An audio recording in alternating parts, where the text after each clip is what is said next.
Get ready for the old school hustle at Ridgela Theater in Fort Worth, Texas. Join IHWE on November 5th, 2017 for great wrestling and a great cause benefiting the Hurricane Harvey relief. Doors open at 5 p.m. Bell time is at 6 p.m. For more information, follow them on Twitter at IHWE Wrestling. That's at IHWE Wrestling.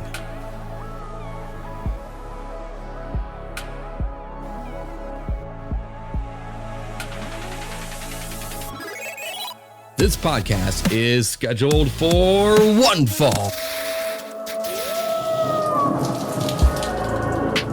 This episode is brought to you by Gamefly. For listeners of the show, Gamefly is offering a 1-month free trial. That's one game out. And all you have to do to take advantage of this awesome offer is go to gameflyoffer.com/gimmick. Again, that is gameflyoffer.com/gimmick. Welcome one and all to the 17th installment of the Gimmick Table. I am your host, Matt, and as always, I am joined by my lovely co-host. He is the Megatron to my Optimus Prime. He is Bats. Do you still function, Bats? It's such ignorance which forever relegates you to the ranks of underling.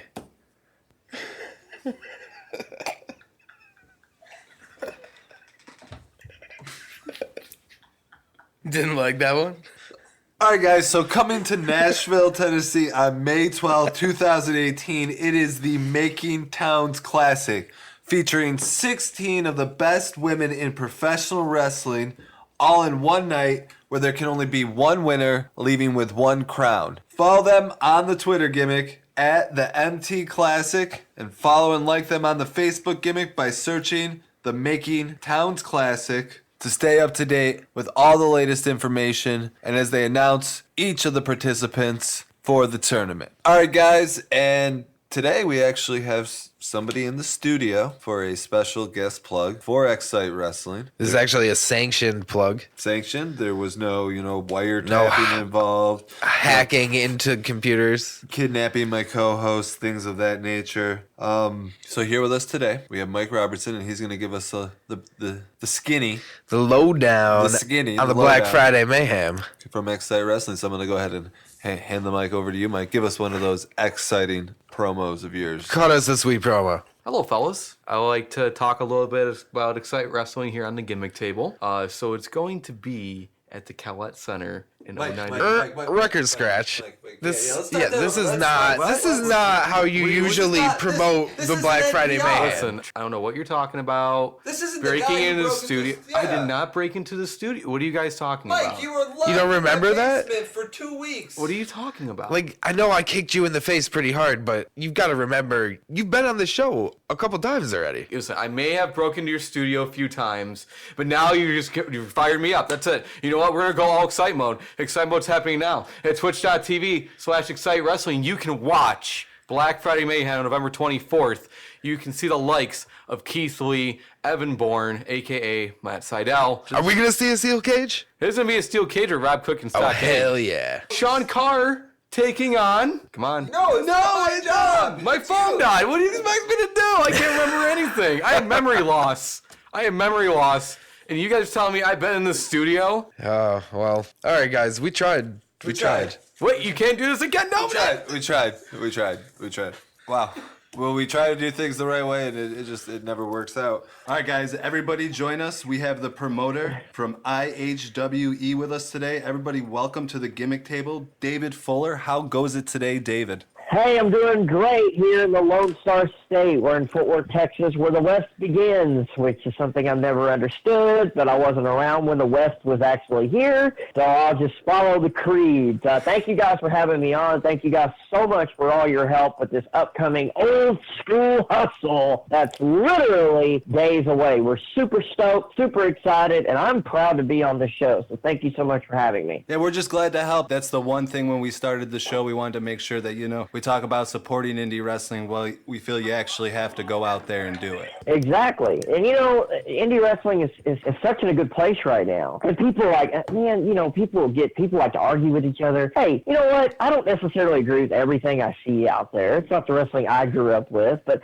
hey, man, we're not using beta. We're not using VHS. We're not using 8-tracks. We're not using, while the NES Classic and the SNES Classic may be selling very well this time, it doesn't necessarily mean that's where we're at. Technology, society, everything evolves, and we just have to go with it. I'm just happy that there's, something out there for everyone. And, indie wrestling is doing fantastic right now, and I couldn't be prouder to be a very small part of it. You're absolutely correct. I mean, that's the one thing that we say a lot is that it's 2017. There's something out there for everybody, whether you like watching the WWE, whether you're a fan of New Japan Pro Wrestling.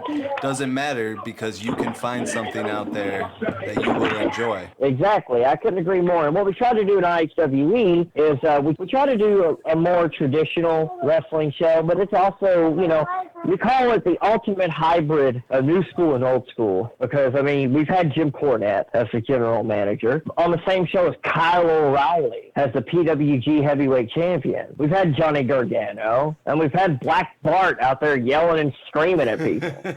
That's what we do. We bring the old and the new together, and our demographic is, hey, man, I want anybody with a pulse at the show. That's my demographic. If you have a pulse and you can plop down $10, I want you at our show. And generally, that's what we have. We have families. We're family friendly. We're PG because we want families there. The 90s, the late 90s, and the Jerry Springer. I broke in the late 90s, and I had to cut myself and to get thrown in the thumbtacks and get thrown in the ladders. And I was Necro Butcher's crash test dummy for a long time before he got to beat up Mickey Rourke in an Academy Award nominated picture. So, and I pay for that each day. But, we're not there anymore.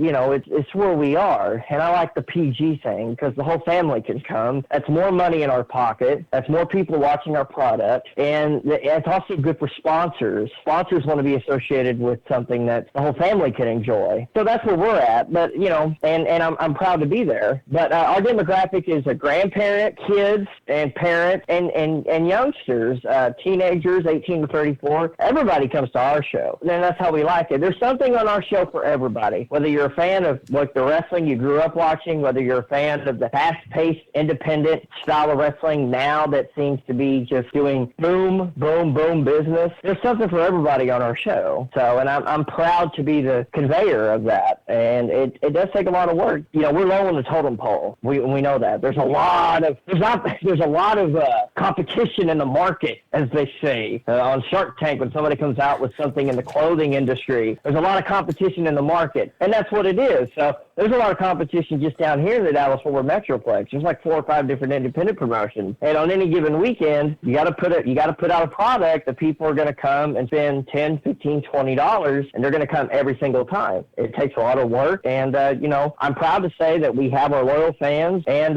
they seem to be happy. And that's what matters. My talent leaving the same way they arrived, going home to their families healthy, and the fans leaving happy are my goals. Oh, that's a great mentality. Now, do you believe that you've developed that mentality because you've had a lengthy career in professional wrestling? Man, when I broke in, I was running IHWE, insane hardcore wrestling. And it was in a backyard here in Fort Worth, Texas. We legitimately had a ring in a backyard. And we had Brian Kendrick roll through. Before he started training with Shawn Michaels, he trained up here in Dallas-Fort Worth. Right before he left for San Antonio, he rolled in and wrestled a match in our backyard. Brian Kendrick did. We had Rodney Mack and Jazz before they made it to ECW. Literally, Jazz was on ECW Hardcore TV, and the next week she was hanging out in our backyard for a wrestling show because they were just cool people, and that was awesome. And then we had a guy by the name of Dylan Summers who called me one day and said, "Hey, man, I got this thing called the Necro Butcher. I'd like to do it at your show." And I'm like, "You realize it's in a backyard, right? You realize that. It's not like you're calling than Vince for a dark match. You realize that, right? You know? So, and he's like, yeah, I understand, but I've been handcuffed everywhere I've gone. I'm like, well, send me a tape. He sent me a tape, and that's what people used to do. They used to send VHS tapes. That's what people probably like, what is this strange notion this man is talking about? What's he talking about? Send a tape. What is this? Is it with the switchboard and no, VHS tapes. He sent me a VHS tape, and I watched a little bit of it, and I said, well, what the hell? Again, we're in a backyard. What am I going to do, turn him down? You're a professional. You can walk. Come on up. So he comes up, and he's breaking light bulbs over guys' heads, and he won his first title with us. He won the IHWE Hardcore title with us. He credits me. Like, he did a shoot interview with Combat Zone a few years ago, and he credited me for coming up with the gimmick. That's not true. And I told him, I said, why are you doing that? Because there's people that love you, and there's people that really don't like you, and you're killing me. It's like Dr. Frankenstein. Why did you create this? And I said, that's not true. And he said, that's a better story. I'm trying to get back to you. For the record, every time I get on a show and I bring him up, the Necro Butcher was a collaboration. He already had it. I just took the handcuffs off. I just gave him a platform. As silly as that sounds, we were drawing fans. We were in about 50 chairs. We'd sell them for $5 a piece. Every chair was full, and we did about 4 shows, back to back to back. Every chair was full, and these shows were terrible. We had a handful of professionals, and then we had us, and we didn't know what the hell we were doing. We were just, let's go in the ring, and blah, blah, blah, and, we were just dumb kids. But the fans seemed to like it, and we were on the news. We were on 2020. We were in the paper. This is the most, I was a junior or senior in high school. It's ridiculous how big it got. I still don't understand it to this day. So, that was our lineage. Insane hardcore wrestling. And now we're iconic heroes of wrestling excellence. We've completely moved away from that. And you learn with the times. I've put on the worst shows imaginable in the worst venues you can possibly fathom. And I've drawn 5 people. And then I moved on, and then I run a show the weekend of WrestleMania here in Texas at Ridgely Theater and draw over 600 people. So you learn. You really, truly learn. If you really want to do this and you want to do it right and you want to put out a good product and you respect the business, then you learn. But the only way you can learn is by doing it wrong. Like, I got a lot of flack for years. They're like, well, you don't know what you're doing. And I'm like, but I was having fun. I was like, well, I don't care. I'm like Billionaire Ted. I'm having fun. I don't give a damn what anybody else thinks. If you really, like I said, man, I was, for years I was, looked at as, he's the backyard guy. And finally I just got sick of that. I'm like, man, I've been in this business 10 years. I don't want that. So I just had to change. I had to flip-flop overnight. And now, I'm very happy where I'm at. I'm no better than anybody, but I'm very happy where I'm at. I'm able to call certain people, have conversations with them, ask them advice. I've had some people on my show that have put it over, and I'm very happy where I'm at. But yeah, it's a learning process. And when I was part of the NWA a couple years ago. I was there for 1 year. I accepted the Dallas-Fort Worth affiliate partnership, whatever you want to call it. I accepted the role for 1 year, and then I let it lapse. And James Beard, who I have the utmost respect for, he's one of the smartest men in the business, been around for a long time, but he's still a young man. I mean, I need to bookend that with that. But anyway, I'm going to see him next weekend. And told me, he said, you know what I like about you being in the NWA? You've already screwed up. All the stuff that I worry about with the other promotions, you've already been there. So, that helped. But yeah, to answer your question, that's where I'm at today because of where I was. It was a hobby. And, as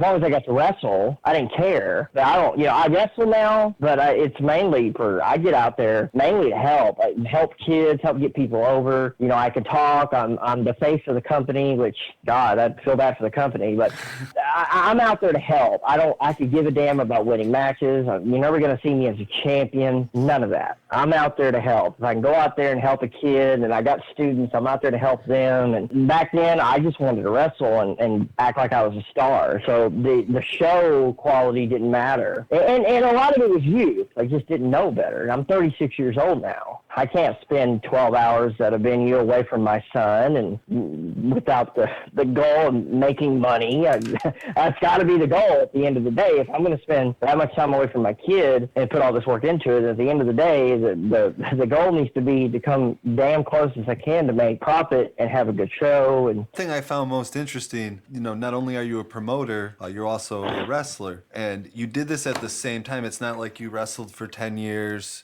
retired, then became a promoter after you were done. You did this simultaneously. What was it just the desire to wrestle? So you created your own promotion so you could have a place to wrestle?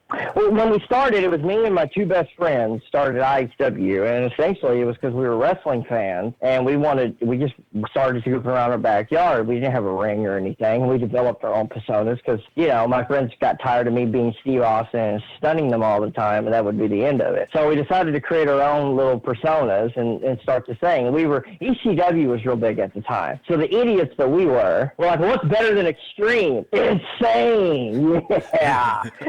Just the dumbest name ever. Insane Hardcore Wrestling is the worst name for promotion. But that was society. Jerry Springer was the highest rated show on television at the time. And the Attitude Era was, that was what was happening in our world. And so, that's just what it was. But so we'd all have jobs. Ronnie, he went in the name of Chris Wolf, who was at his house. So obviously he hosted the shows, and his bedroom was our locker room. Danny Balls, who's still with me today, he would go get the chairs and assist with other stuff. And the promoter fell on me. For whatever reason, that job fell on me. I still don't know why to this day, but I kind of took over the promoter's job, and they wanted wrestlers. I really wasn't going to wrestle. I was just going to promote, but I wrestled while we were there because it was an extra body. I didn't have to pay myself. I could go in there, and I didn't know what I was doing. And then after we ran 4 or 5 shows, and we just couldn't run them in the more backyard because, these shows were so big, and the cops would come out when cars were parked the wrong way up and down the street, and 50, 70 people in the backyard up the street, and what the hell's going on over there? So basically it just became too big for where we were. So I started going on the road, started getting booked. Don't ask me how, but I did. And so, so I mainly wrestled, and then over the years, I would try to bring IHW back as many times as possible. Everywhere I got the opportunity, I'd bring it back. And at that time, the company and me were,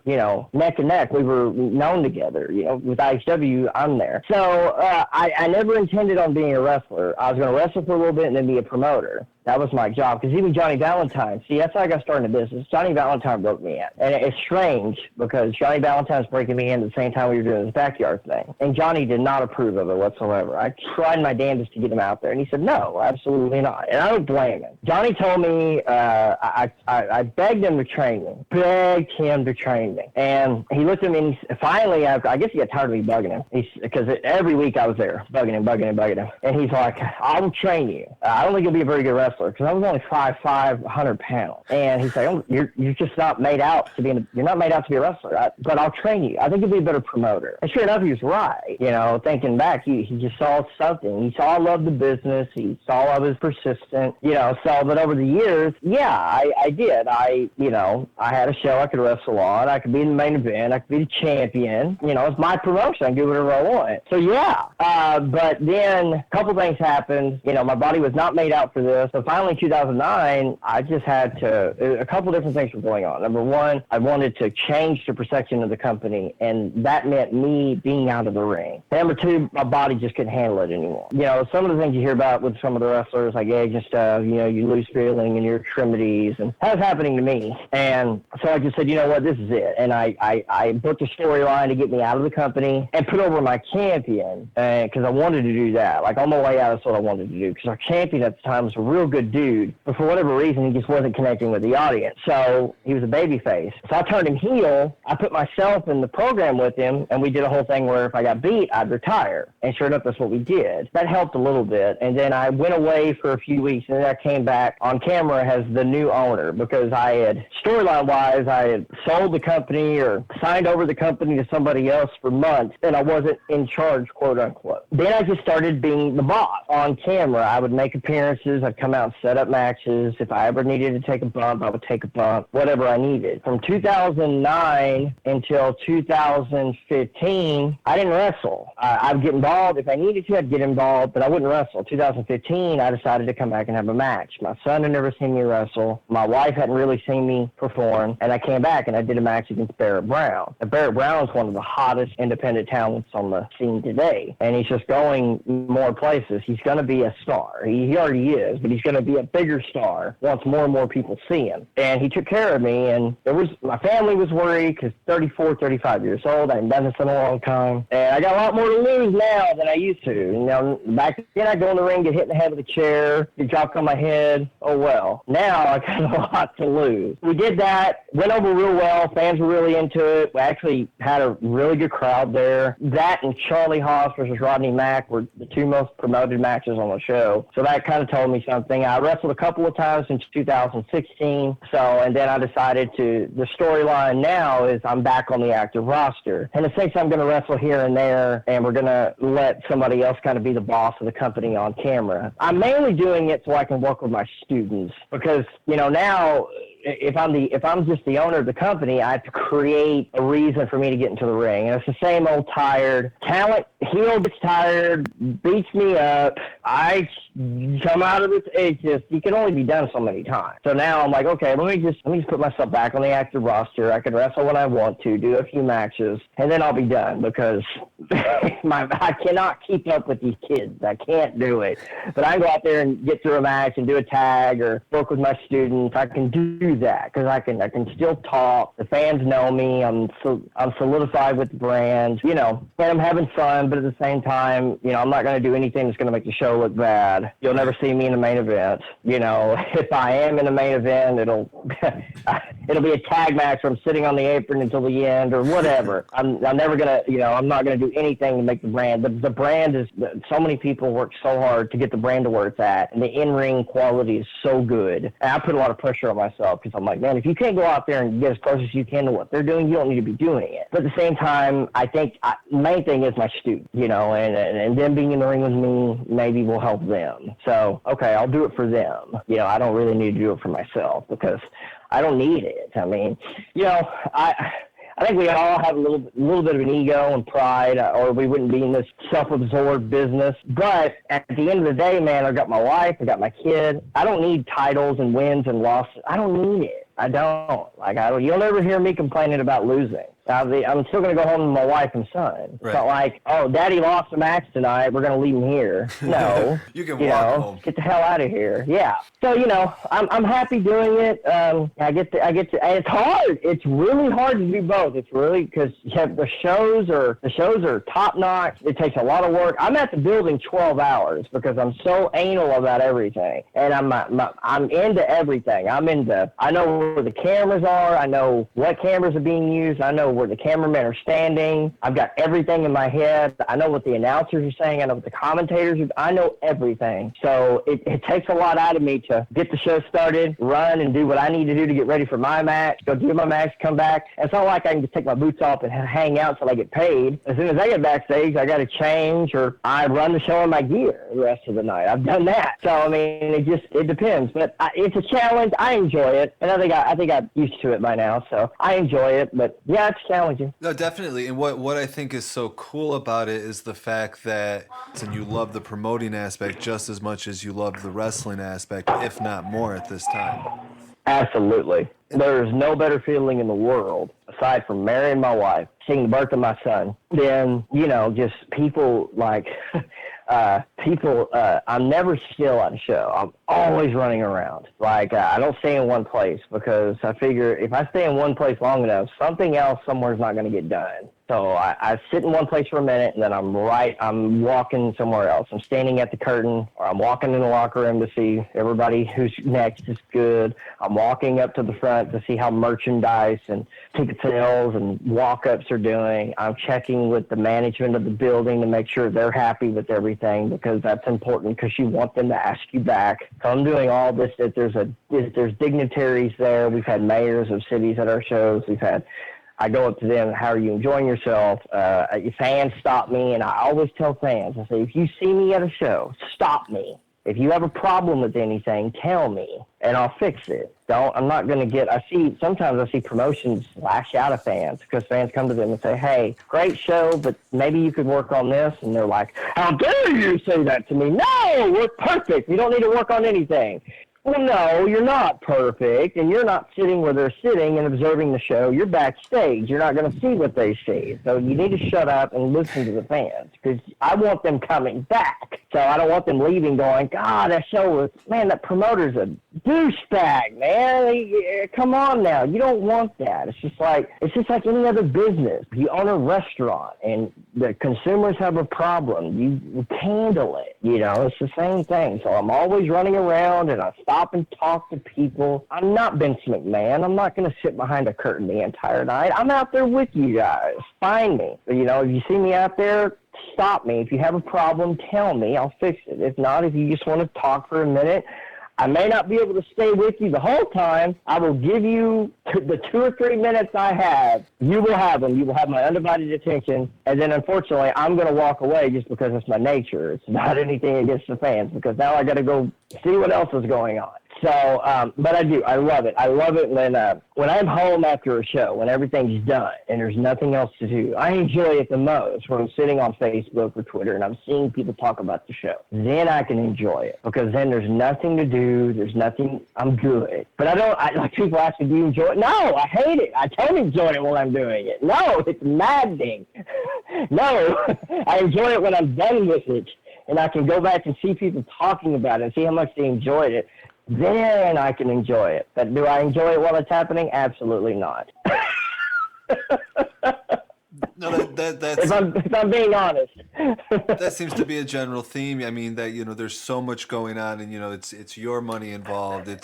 I don't know if in what the restrictions are in Texas in regards to like insurance or bonds and things like that, you know, but it's your name on the line on anything, you know, legally too as well. So, you know, you have that. Yes. And also, you want people to come back. You know, you can put on a great show, but if it only happens once, you know, business has to keep going. You can't just do it once and be a millionaire. Yes, and there's always something that can happen. You know, a talent could get hurt. You know, we had a guy break his leg right in the middle of the main event, and we had to improvise right then and there. So I'm always on my toes. That particular thing, a documentary was being recorded, and the documentary was going in one direction. Next thing you know, talent backstage, get him loaded up into a car, rushed to a hospital, and we had to do an angle at the end of the show because the heel, who was told to stay out there until me and my wife came out to do our angle, is standing in the ring because he doesn't know any better. So there's always something in the back of my mind. What's the worst case scenario that could happen? Man, we had a show 2016, January. The lights went out. Somebody hit a damn transformer, and the lights went out. And at that point, we're in a city-ordinated building. So the backup lights went on. It wasn't pitch black where nobody could see anything. It was dark, but we had emergency lights. We're like the second match in. I've got 4 matches left. I've got about $3,000 on the line. If I send all these people home, I still got to pay the talent in the building. I'm out $3,000. So I sit down with my talent for a few minutes, and I'm like, I look around, I look out the curtain. The fans have turned their phone flashlights on, and they're shining them at the ring. You think Brave Wyatt's there. And no one's leaving. No one's panicking. We kept the show going. We had Leva Bates there. We had Ray Rowe there. We had Jack Stane there. And I remember Ray Rowe got everybody in the back and said, listen, I had a meeting backstage, and I told everybody, be smart, stay in the ring, don't do anything stupid, acclimate to the environment. I don't want anybody getting hurt over this. And we told the audience, if you feel the need to leave, and we'll refund you. Nobody left. And I'll never forget, that happened in the second, third match. We did one match, another match. We did Leva Bates' match. Main event started. It was Charlie Haas and Ray Rowe versus Jack Stane and Rodney Mack. Charlie arm dragged Rodney Mack, and as soon as he arm dragged him, the lights came back on. And the crowd went nuts, and Charlie Haas jumped out of the ring and ran around the building like he was Jesus, and he just turned on the light. And the organic reaction that the audience had was nothing that you couldn't get that in a sound stage with signs that said applause. You couldn't get that reaction anywhere but then, and how we did it. And I watch it today on video, and when you hear that reaction, everybody acclimated to the surroundings, and they worked with it, and it was great. And people people were talking about the show more because of that than any other reason. So, they called it was New Year Knockout. Everybody called it New Year Blackout. And everybody had a good time with it. So anything can happen. And that's what we've kind of dealt with, the fact that anything can happen while we're running a live event. So I'm always on my toes. So I'm not asleep at the wheel, and I can handle anything you throw at me. And that kind of leads me into my next question. As a promoter, how do you deal with the vast arrays of personalities that come with professional wrestlers? We've been very lucky. Everybody's cool. I've never really had a big problem with somebody, and I've worked with Jim Cornette, and he might be the most outspoken individual out there. Jim is very intimidating. The first time I worked with Jim, I was nervous because I'm like, well, this can go one of two ways. He either really like what we're doing or really hate it, and I'll never hear the end of it. He's got a podcast. But Jim came in, loved it. I thought it was very professional, did whatever I asked him to do. Stayed there, kissed every baby, shook every hand. Stayed there till midnight. It was fantastic, great. Brought Jim back 2 years later for Parade of Champions. Sometimes these local guys, and you just have to kind of appease them a little bit to get what you want, and you try to, but for the most part, most everybody respects me, and they know I've been around. We really don't have any problems. At the same time, we don't insult anybody. We try not to make anybody look weak, bad. We try to respect the fact that these guys are out there and women are out there, pounding the pavement, trying to make it. We try to treat everybody with respect. I've never really had a real issue dealing with personalities as far as an issue. It is interesting, but for the most part, and I'm really laid back, man. So basically, the way I look at it is, Gary Hart taught me something, not taught me in a conversation with me. He was doing a shoot interview on Kayfabe Commentaries. He was talking about guest booking. He said that when he was booking, that he would include the talent. He would come talk to the talent and say, hey, here's what I'm thinking about. What do you think? He would get the talent's input. And when the talent feels like they have input in something, they're going to go out there and work that much harder, because they feel like they've had a say in their future. I'm the same way, not on Gary Hart's level at all. I can't even see Gary Hart's level. But that's how I do it. I go up to talent and say, hey, here's what I want to do. What do you think? And at that point, the talent feels like, oh, he's asking me. He's not telling me. This is how I paraphrase it, or create an analogy or whatever you want to use. I need to get to Houston, guys. I need to get to Houston from here. Get me there. And come tell me how you're going to get me there before you go out there. You're going to take this highway. You're going to take the back roads. What are you going to do? And then the talent gets with me right before they go out and say, okay, here's what we're going to do. We're going to jump on 45. Okay, great. Go out there and do it. Never really have any issues. So, that's get me to Houston. And if I have a recommended way, then I say, hey, here's what I think. But sometimes talent will come up to me and say, hey, what do you think about this? It's a better idea. So we let them use it. And depends on who you're with. If Charlie Haas comes up to you and says, hey, Sam, I'm going to get there. I'm going to get you to your destination. I'm just going to take a different route. Is that okay? Yes, absolutely. It's not going to hurt anything. You going to tell Charlie Haas he's wrong? He's wrestled Hulk Hogan in Madison Square Garden, for God's sake. So that's how I handle it. And I've really never had any problems. So it seems that you create a good environment for your performers. You create a good environment for the fans. Anybody can go out and see the show. Do you believe those have been the most important things to the success of IHWE? I think so. I think that we don't insult the fans. We don't insult their intelligence. And I think that's important. And we're very, we care about our consumer. Our ticket prices are pretty much the same, unless it's a big show like this show. It's front row $25. Most of the times it's $20 for front row and $10 every show. For Parade of Champions, it was more because it was during WrestleMania week. But for $50, you got a front row seat. You got to meet Jim Cornette. You got to see his 2-hour Q&A where he just shot on everybody. And you got to see the 3-hour Parade of Champions for $50, which was, I think, $50 less than WrestleCon. And there was a lineage of people to meet. There was Veda Scott. There was Amber O'Neal. There was Kurt Hawkins. There was Sanjay Dutt. There was Lance Archer. There was Ray Rowe. There was Bobby Fulton, Sam Houston, Ricky Morton, Mark Lawrence. there was a decent amount of people there to meet. I think that was a good deal. I think the people respect the fact we're not trying to break anybody. We're trying to we know everybody's out there pounding the pavement trying to make it, but we want you to come out and have a good time and not break your wallet. So I think it's important that the fans can bring their kids. I think it's important that they know they're going to see a good show, not have their intelligence insulted. I think the people that we bring in, the performers, are top notch. We really strive to bring in just the top performers. We use a lot of regional talent because they're the ones out there every weekend, driving up and down the roads of Texas to make all the shows great. So we try to I want to create a platform to where they can use our platform to go places. For the last 4 years, I wanted to create a platform. That's why we brought in Johnny Gargano. We brought in Kyle O'Reilly. We brought in Jim Cornette. Let's get the eyes on us. And then all you regional talent, now you have a platform. And now, hopefully, you go places. Hopefully, you can go to Evolve and you can go to Ring of Honor. And I've been told that talent has been able to use some of our footage to get, and that helps me tremendously because that makes me feel like we're serving a purpose. Yes, we're giving the fans an alternative product from what they see every Monday and Tuesday night. But also at the same time, I want the talent to be able to use this to go places because there are way bigger opportunities out there than headlining the local VFW on Saturday.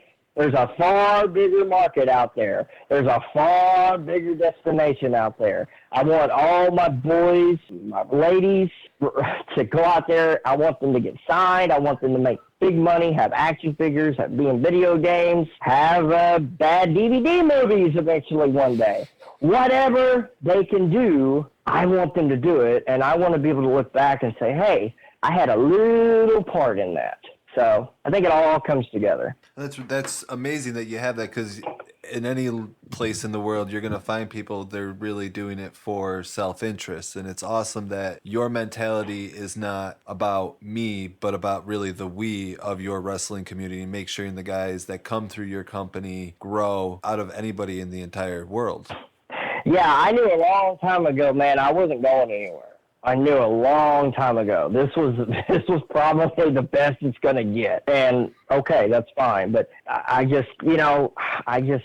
see these men and these women, and they're so good. But it's so hard to get noticed because there's so much talent out there. But I'm like, in Texas, Jim Ross and I did an interview once. And Jim Ross said no state has contributed to the business more than Texas. When you look back at the lineage of our business and you look back at all the heavy hitters that came out of Texas, it's a staggering list. But for years, Texas got lost in the shuffle during, you had your Rodney Mack and your Lance Hoyts and your Hot Studs Hernandez's, and there's been some other ones, but for the most part, Ember Moon recently, Athena, who's worked for me in the past, I've worked with her. I've worked with her since, I've worked with her early on, and I'm so happy for her. She deserves it. But for the most part, Texas kind of went by the wayside, and a lot of people were like, oh, it used to be the old mentality. Oh, you can't go to Texas, and we're trying to change that. It's silly to me that talent has to leave Texas to get somewhere. Why can't you stay in Texas? If you want to, okay, I'm all for traveling to a different state. It's not going to hurt you. But, man, why can't you come wrestle for me, and I create a platform that's going to get you noticed outside of Texas? Why can't we do that? That's kind of silly. You have to get on the road and travel to 4 states just to have a chance of making it somewhere. That's dumb. Let me put in the effort. Let me run at good buildings. Let me have good production. Let me tape with 4 cameras.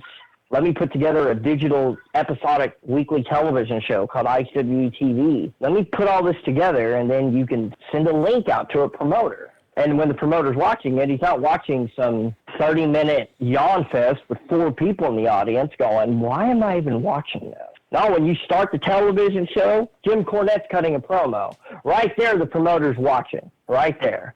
Oh, well, there's Johnny Gargano. Holy hell. Who else is on this? Okay, now I'm interested. Now I'm rubbing my hands together. Okay, let's see what you got. Now the promoter's interested because that's what I would be looking at. I used to get these tapes and these DVDs, and I'm like, man, these are bad. You know, why am I even watching this? You know, and at that point, you're so nauseated from the quality of the footage or the building, or you don't even care about the fact that this talent put together this demo reel, if you can even call it that, to try to get work at your company, because the footage is bad, the building looks bad, and I just got tired of it. I'm like, man, we got to change that. The talent shouldn't have to go across the nation to get good footage to send out to promoters. We need to do something right now.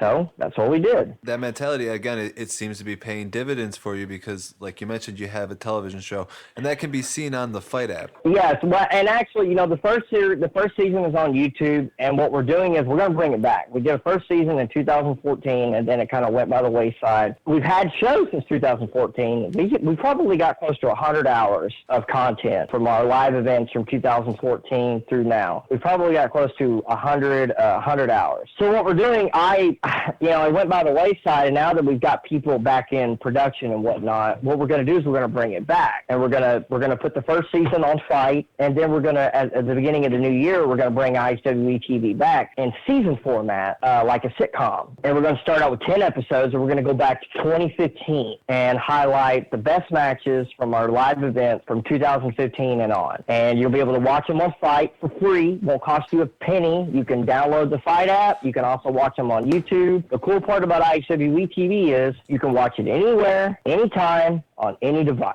And it's rated TV PG, so the whole family can watch it together. And you're going to see some of the best wrestlers that you and I may know, and some wrestlers that you may have never heard of. And that to me is better than anything else that we're doing. Yes, we're putting on a good show for the fans, but to me, and I'm happy that the fans are always going to have good shows, no matter who's running. I could stop running tomorrow. Somebody out there will be putting on a good show for the fans. I'm pretty sure the fans are always going to be taken care of. Maybe not in every single solitary market, but for the most part, the fans are going to be taken care of. But the talent who kills themselves and puts their bodies on the line and leaves their families, they need a platform. And I can't wait on somebody to do it. I want to do it myself. So hopefully, this all comes together. But yeah, the first season's on YouTube. Go to YouTube and you type in youtube.com/IHWE2009, which is the year the YouTube channel started. Or you just type in IHWE TV on YouTube. You'll find it. We've got Johnny Gargano, we got Kyle O'Reilly, we got Lance Hoyt, NWA World Heavyweight Champion Tim Storm. We've got so much great talent on there. Jim Cornette's on there. Dan Hansen's even on an episode. There's a lot of good stuff on IHWE TV, and I'm excited for it to come back because you're going to get to see, Lance Archer. You're going to get to see Ray Rowe. You're going to get to see Barrett Brown, Dirty Andy Dalton, Circle, Leva Bates. Jerry Lynn's going to make an appearance. There's so many good superstars. Amber Moon in her last IHWE match will be on there on upcoming season. So, and then, eventually what'll happen, and what we're going to do is the coming up show, Old School Hustle. We're working on a digital platform for it right now, or days after the show, you'll be able to go download it. But I'd say probably 6 months to 9 months after it starts on video on demand, it'll be taken off, and then it'll go into the IHWE TV cycle. And when it airs, it airs. What we're trying to do is you won't see it on, so say the show happens November 5th, there's a good chance you won't see it on IHWE TV for at least 1 year because, we hopefully we can make a few bucks off the video on demand, and then say after a year or maybe even longer than a year, then you'll be able to see some of the matches on IHWE TV. So what are your thoughts on live streams then? It's tricky. I'm scared to death of them. If I'm honest, I'm scared. I'm terrified because a live stream can do so much damage if it's not done perfectly. I had Fight was ready to live stream Parade of Champions, the biggest show I've ever done, and I just said I entertained the thought. I talked to my director, and we just said no.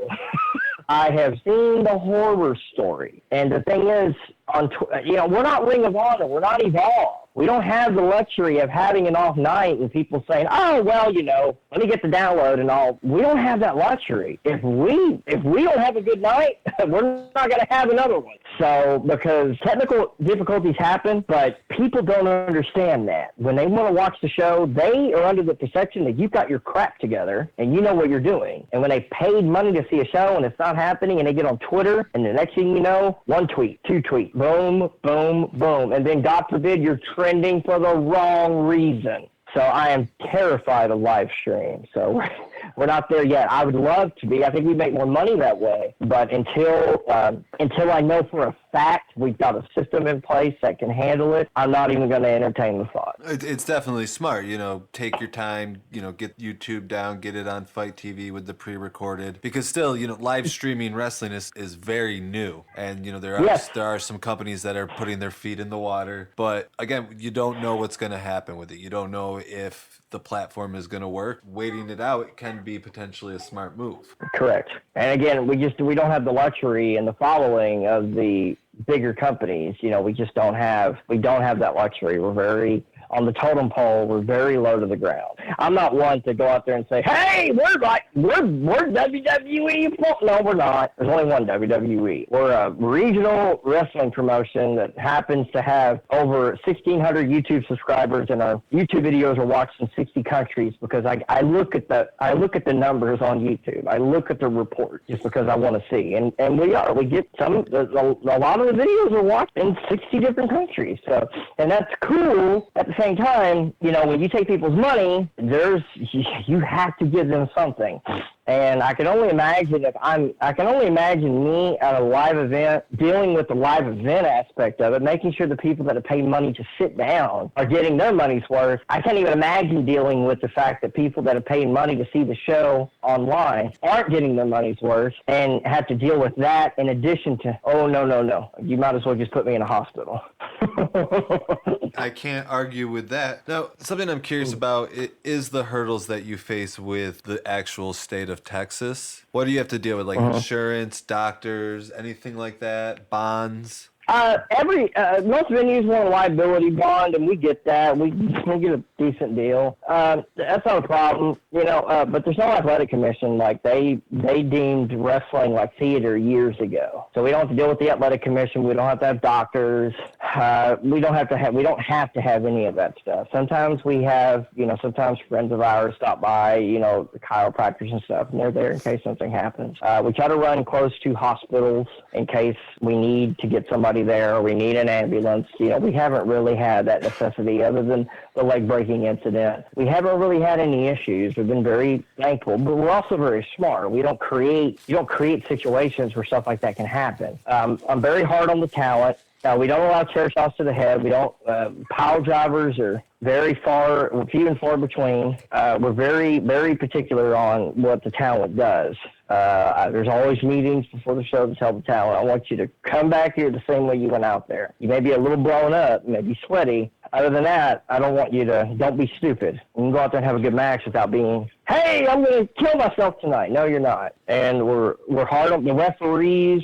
We don't just, and another thing that bothers me is people that use referees that don't know how to referee. Hey, can you referee here tonight? Well, sure, never done it before. Well, here's a ref shirt. No, we're not doing that. You better be a trained referee that knows what you're doing to referee on my show. Because if a talent goes down and they can't communicate, number one, you better let us know. The whole Perro Aguayo thing pissed me off because I see a referee there not doing his job. A man's dying right in the middle of the ring, and the referee's not doing what he needs to do to get the wrestlers to stop doing spots.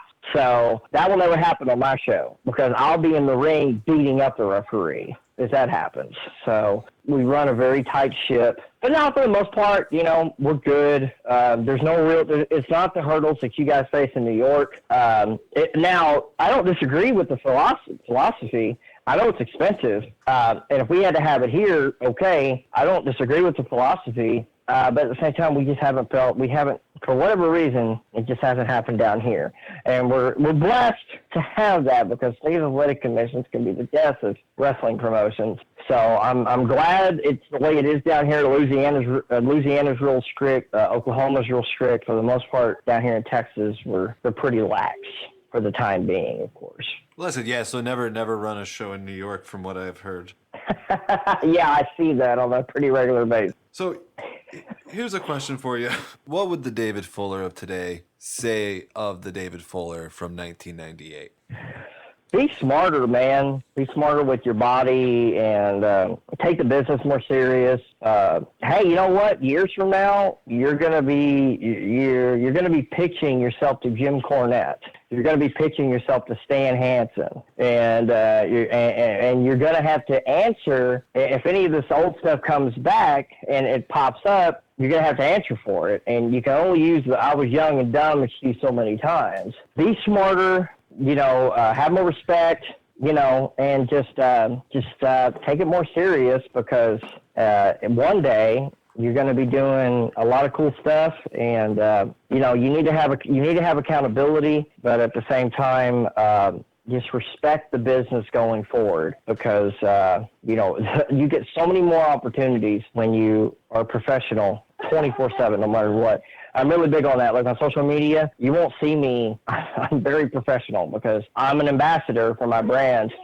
So if I say something unprofessional, it's going to make the brand look unprofessional. I don't even use profanity on social media because it makes me look unprofessional. If I'm not home, that's one thing, but I'm not posting that on social media. I'm a lifetime member of the Cauliflower Alley Club. So, I mean, I don't want to, I've built up a lot of relationships over the years. I don't want to see them get thrown by the wayside because I decided to be an idiot on social media one night.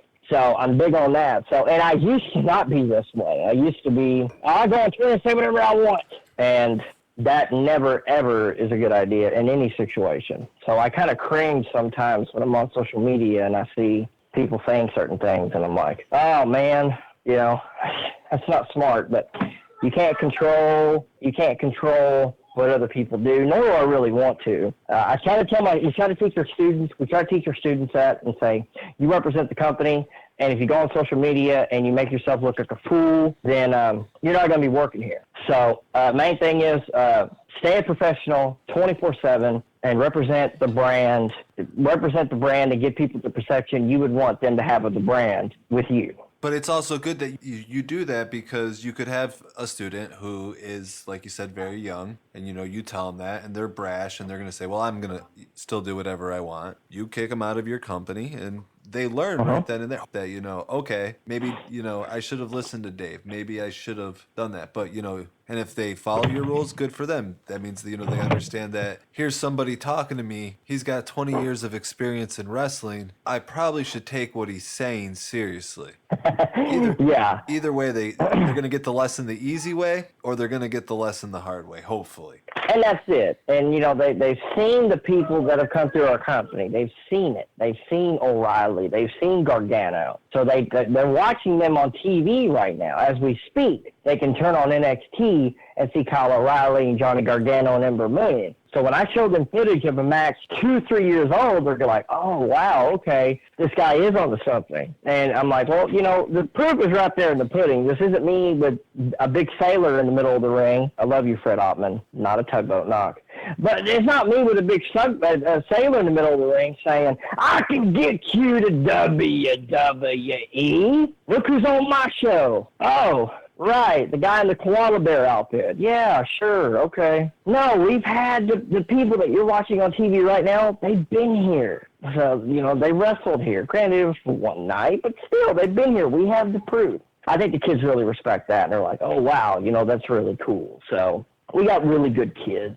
We got really good students. I'm excited for them. We work with a few different promotions in the state. We're very picky about who we work with, because who you work with is that rubs off on you. So you can't just jump into business with somebody. And, and I tell these kids all the time, I'm like, listen, a lot of people are going to give you advice. And I've been around for 20 years. Okay. Well, there's been a lot of people that have been around forever.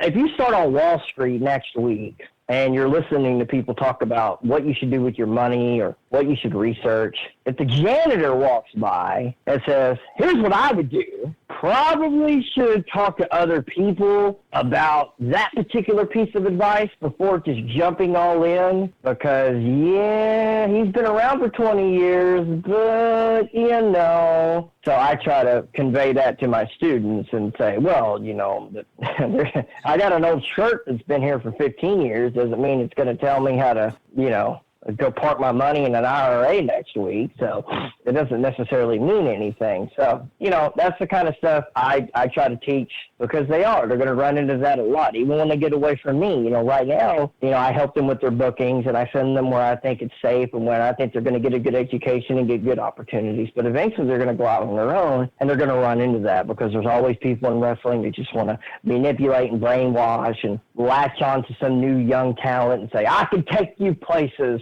You can take them down the street to a bar. That's pretty much the only destination you're going to be able to get them to.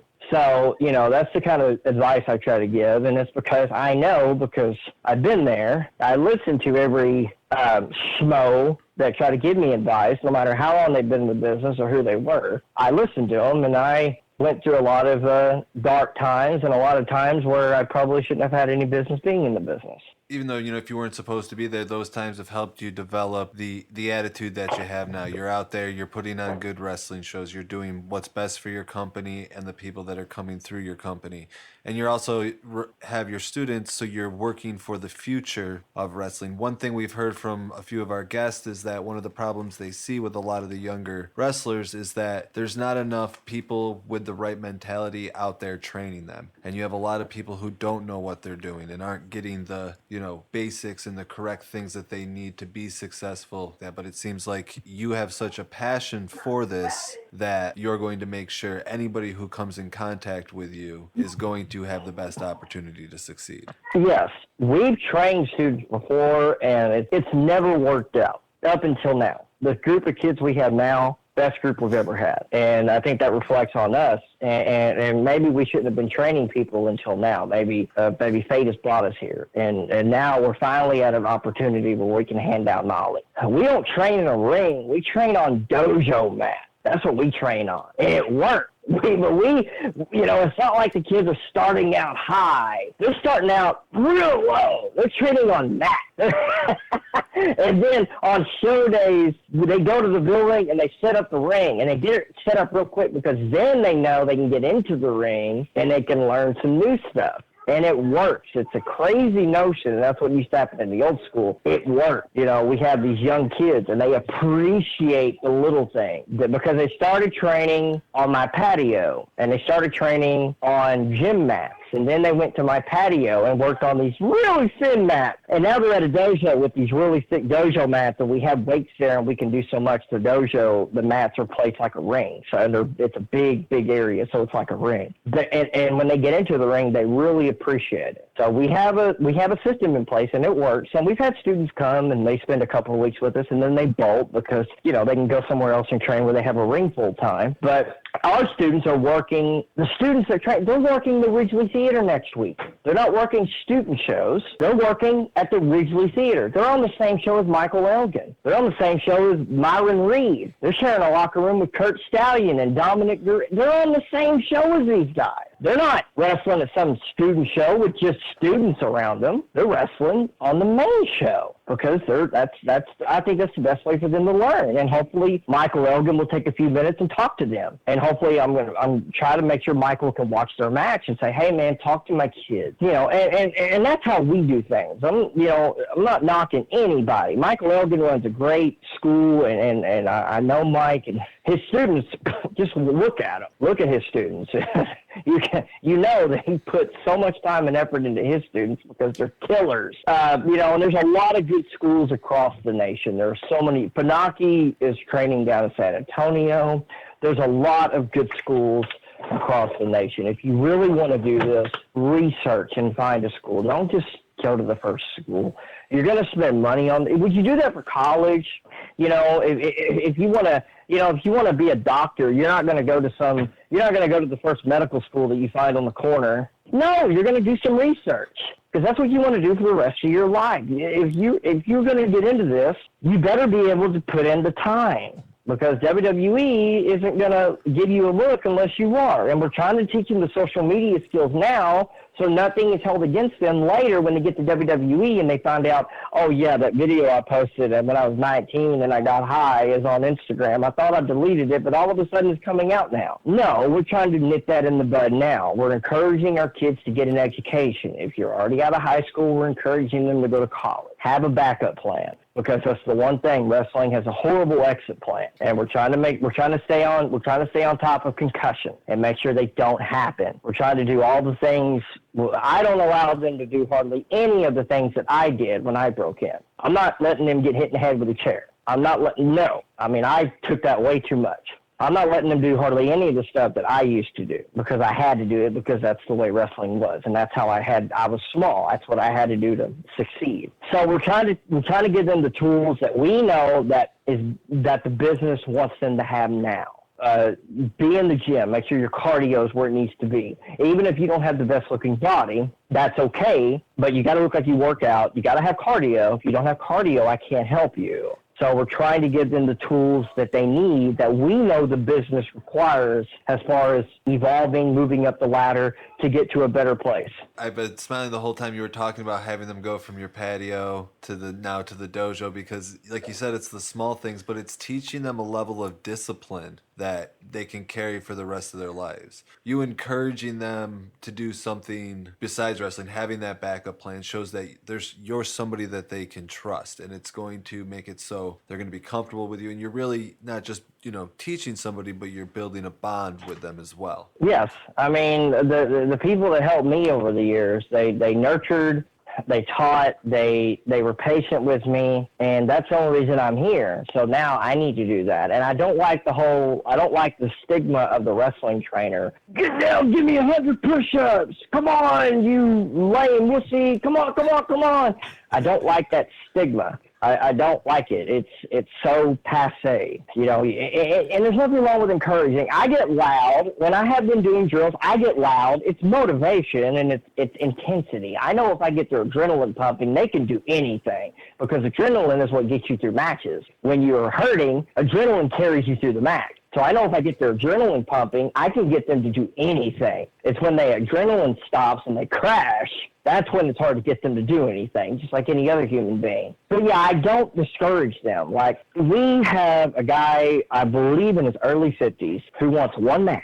Just one match. We're going to give that to him. But it's way, his time has come and gone. But I want him to have this opportunity, because if he wants it and he works hard for it, he should have it, no matter how old he is. He goes to the gym. I'm not worried about him having a heart attack or anything. He goes to the gym, and I see it, but he gets discouraged, just like all the kids get discouraged. They don't nail something on the first try. I'm like, hey man, that's why we're training. We're rolling around on the mat right now. You're not a Sunday night heat, and you got to go on first match to work Mike Modest or Tony Jones, or be on the mat reference right there. But we're in a dojo on a Friday night rolling around on mat. Don't get discouraged.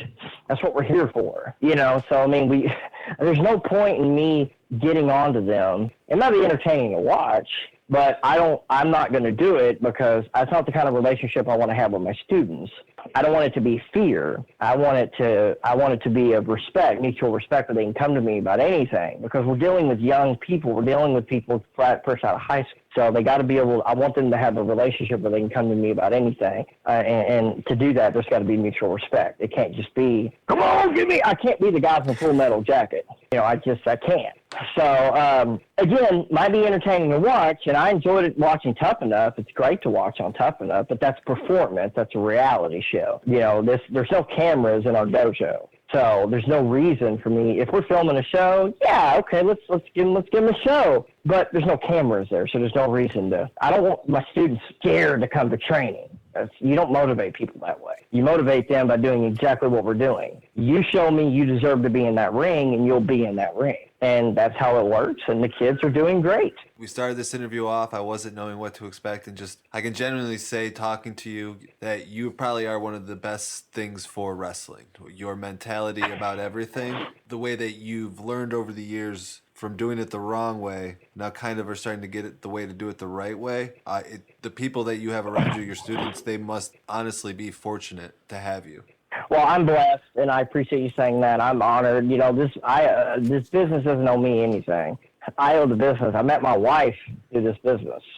She brought her kids to the shows. That's how we met. And because of her, meeting her, I have a son now. So I owe this business everything. My mom had passed away when I was 15 years old. I was an introvert. I was the shyest kid in school. I didn't have any friends. And because she died, and then a few months later I started in this business, I was scared to death to go to school. I was scared to wear wrestling shirts because I got picked on because I liked wrestling. And then at 16, I started being Vengeance David Fuller, because I saw Steve Austin, because they used to watch Steve Austin when he wrestled down here. I saw Steve Austin going on TV and doing whatever he wanted. I'm like, oh, that's so cool. I want to be like that guy. And then I just started making this character, this Vengeance David Fuller. And before long, all that fear went out the window. And I was able to, my senior year, 2 of my teachers had me come up and be Vengeance David Fuller and do stuff in the classroom. And when I was scared before, I got up there now and nailed it. And I wasn't reading off my hand. I was nailing it. And I learned, the one good thing I did learn, I learned how to talk really early. I learned how to cut a promo because I knew no matter how good I was, if I couldn't talk, I wasn't going to make it anywhere. And that's what I can do today. I can cut a promo. I don't have to read any lines, nothing. I can go out there. I've hosted a Jim Cornette experience. And when Jim was, giving me it, I gave it right back. I'm dueling with the master. And granted, he left me in a pool of blood afterwards, but still, I did my best. But, that's what I learned early on. And that's one of the things I can teach my students is, I got a guy named, the guy who started with me, we call him Balls because he looks like Balls Mahoney, but he's a fantastic trainer. He's great. He looks like a guy who, the last thing he knows wrestling. He's a good trainer. He handles the technical side. I handle the performance, and it's a great shorthand. I've known him since we met on the 3rd grade in 1990. We met in 3rd grade because we found out each other likes wrestling, and we had to bond because you weren't allowed to like wrestling back then. Not until the NWO and the Attitude Era came along. Then you were allowed to like wrestling. We have shorthand, like no other. It's funny. I tell him all the time. I'm like, I'm Steve Jobs and you're Wozniak. And he's like, so I do all the work and you get all the credit? I said, yeah. And look, you're still alive. And he's like, yeah, that's true. And I said, yeah, so keep that in mind. So,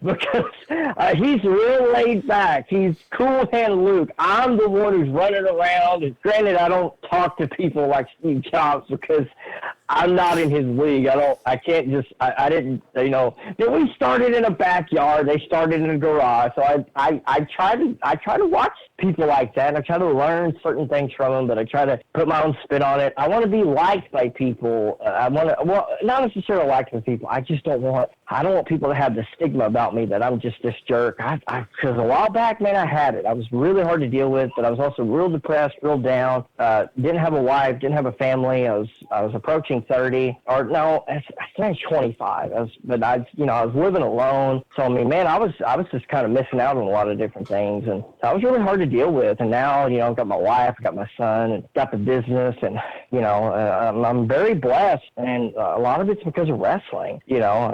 So I'm really blessed, and I love doing these podcasts. I love coming on and telling my story and talking to individuals like yourself. I love making new contacts. It's all about networking. And anybody who I do anti-bullying rallies. Like I went to my high school and did one. I went to my middle school and did one. And I still do them today because it's important because, I can identify with the kid who's sitting there who's not an athlete and who's struggling just to get by. Because that was me. I wasn't an honor roll student. I wasn't valedictorian. I wasn't an athlete. I got lucky and came in the back end of professional wrestling and made it to a degree. I can identify with those kids. So I try to do as many of those as I can because if I can help one person, then I've done it. I've succeeded, and that's what I want to do. At the end of the day, that's what I'd like to do. Is I'd like to help people because I've learned to become a better person because of my son. I can't preach love and kindness to my son unless I'm doing it as well. I can't be a hateful person and bring my kid up and say, you got to love and you got to be kind and you can't be prejudiced against anybody for any reason. Well, you can't do that unless you're practicing what you preach. So that's what for years, I was very hard to deal with. If somebody, screwed me over, then I'll screw them back. And if somebody attacked me, I would attack them back. Now, if I get attacked, I just ignore it because, no one's ever going to know if they bothered me. Because people ask me that all the time. They're like, are you bothered? I'm like, if I am, you'll never know it. I'll never sell it. It's a good attitude to have, though. You got to kind of just let things fall to the wayside and not let them consume you, not be hateful towards things, because it takes far more energy to hate something than just walk past it. Yeah, and you choke on that bile, man. You choke on it, and I'm like, I always make this joke, and I say this after saying being kind to people, but I'm like, do mob leaders sell it when they're up? No, they don't, huh? Okay, So you'll never know if I want to get even for something. I'll just get even for it. You won't. I won't have to sell it because But over the years, because at different times, like wrestling promotion would open up down the road, and a few years ago, back in 2009, this one guy who had no business whatsoever even sweeping a ring, much less wrestling in it, he somehow talked somebody into letting him run a promotion, which, man, that just boggles my mind. I'm not going to mention his name because he doesn't deserve the time of day. But he called me and said, I'm going to put you out of business. And within 6 months, he was out of business. And I'm still running. So, it just, and I'm trying to teach my son that. Whatever you want to do, you can do it, no matter what it is. So, look at me. I'm not the prettiest guy. I'm not the best looking guy. I'm not the biggest guy. I don't have muscles and places. I don't even have places. So, as long as you work for it, but you have to work for it. You have to put in the hours. So if you want to be in this business, great. Find somebody who can help you, but be ready to put in the work. Don't be arrogant because, man, nobody wants to help anybody who's arrogant. People want to help people who are just like them. They want to help you. And you want to be arrogant? Okay, one day you can be arrogant. Be arrogant when you can afford it. When you're going from town to town and you're working in the same buildings that I'm running in, you probably want to be one of us. Right. Because we're all in the trenches together and we're all looking out for each other and we're all trying to help one another. I've got all the time in the world for kids, men, women who want to make it in this business and just want some advice or some help, a platform, an opportunity. I've got all the time in the world for them. If you're too good to be at our show, great. Go find somewhere better. It's not a problem. We're going to be okay. For every one wrestler, there's 10. So we're going to be okay. Trust me, we're going to be just fine. I appreciate the platform. I try to do as many of these as possible. I wanted to come on, but, you guys are sponsors of the show, and, and I can't tell you how much I appreciate that. Whenever somebody believes in you, they should be thanked because you guys don't know me. I mean, you see the poster and you're like, okay, this is a pretty good poster. This guy looks like he knows what he's doing. But now, and I wanted to come on so you guys knew about me because you should know who you're in business with. I tell people all the time, well, here's what I've done. Here's who I am. Look into me. And then, whatever you decide is whatever you decide. As opposed to, I've done this, I've done that. I worked a sportatorium. I did a dark match for Vince. WCW offered me a deal, but I turned it down. Okay, right.